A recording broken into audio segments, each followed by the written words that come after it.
Pensa comigo. Sabe aquela pessoa bem inquieta que a gente mal nota no dia a dia? Que passa quase como uma sombra? E se, por trás desse silêncio todo, essa pessoa guardasse o segredo mais inacreditável de todos? Pois é, essa é a faísca que acende a história que a gente vai desvendar hoje. E essa pergunta aqui, ela é o coração do romance Socorro Furtado. É um convite, sabe? Para a gente olhar ao nosso redor com um pouco mais de atenção e pensar que histórias incríveis podem estar escondidas naquelas vidas silenciosas que cruzam o nosso caminho. O palco de tudo isso é um lugar bem específico, uma pensão simples, modesta. E é lá que vive a nossa protagonista, a Socorro Furtado. Ela é o grande enigma da história, aquela peça que parece não se encaixar em lugar nenhum, mas que, no final das contas, é quem move o tabuleiro inteiro. Então vamos lá, quem é de fato essa mulher? Vamos tentar conhecer um pouco mais a personagem que não só dá nome ao livro, mas que carrega um mundo inteiro por trás da sua quietude. A Socorro, ela é descrita como a hóspede mais retraída que existe, quase um fantasma andando pelos corredores da pensão. Mas, e aqui que está o ponto, por trás dessa aparência frágil, meu amigo, tem um universo de sonhos secretos, de uma força e uma complexidade gigantescas. É justamente essa contradição que deixa a gente preso na história dela. Agora vamos dar uma olhada no cenário, porque a pensão onde a história acontece ela é muito mais do que só um lugar. Ela é praticamente um personagem, um espelho do mundo que está do lado de fora. O autor joga a gente de cabeça nesse ambiente que é quase sufocante. A gente consegue sentir a tensão no ar, sabe? As paredes se fechando. É o palco perfeito para mostrar todas as dinâmicas sociais que o livro quer discutir. E é aí que a gente vê a genialidade desse cenário. A pensão funciona como se fosse um pequeno laboratório da sociedade. Todas as hierarquias, os preconceitos, as divisões de classe do nosso mundo, lá dentro, elas são recriadas de uma forma ainda mais intensa, até mais cruel.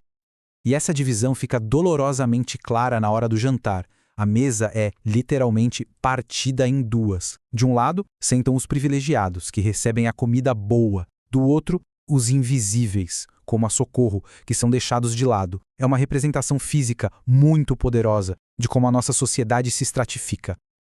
Ok, já entendemos a personagem, já entendemos o cenário, agora vamos mergulhar nas ideias maiores que esse livro traz. Tem muito mais coisa acontecendo aqui do que uma simples historinha de pensão. O romance vai fundo em temas que são super universais e que fazem a gente se questionar. Como é que a sociedade faz algumas pessoas se tornarem invisíveis? Que tipo de máscaras a gente usa para sobreviver no dia a dia? E, principalmente, até onde alguém é capaz de ir em nome de um sonho de felicidade? E ao fazer isso, Socorro Furtado entra numa conversa muito importante com a literatura brasileira. A história dialoga direto com obras-primas que deram voz a mulheres que foram silenciadas, como as personagens inesquecíveis da Clarice Lispector e da Conceição Evaristo. É uma herança muito rica. E tem mais, o autor, o Robertson Frízero, ele usa uma técnica super elegante para construir o final. Em vez de criar aquela cena de confronto super dramática, ele usa a elipse narrativa. Ou seja, ele pula uma cena crucial e força quem está lendo a ligar os pontos. Isso faz com que a revelação final seja ainda mais inteligente e, pá, impactante. E olha que ironia, a história de uma mulher cheia de segredos também tinha o seu próprio segredo. O livro em si tem uma jornada inacreditável que quase impediu que ele chegasse até nós. É aqui que a história por trás do livro fica ainda mais fascinante. Pensa bem, o livro foi escrito e premiado lá em 2008, só que ele ficou guardado por 15 anos. 15! É uma jornada impressionante de paciência, de dúvida e, finalmente, de redescoberta. E por que essa espera toda? A resposta é a própria insegurança do autor. Mesmo depois de ganhar um prêmio, ele não se sentia pronto, não estava convencido da obra.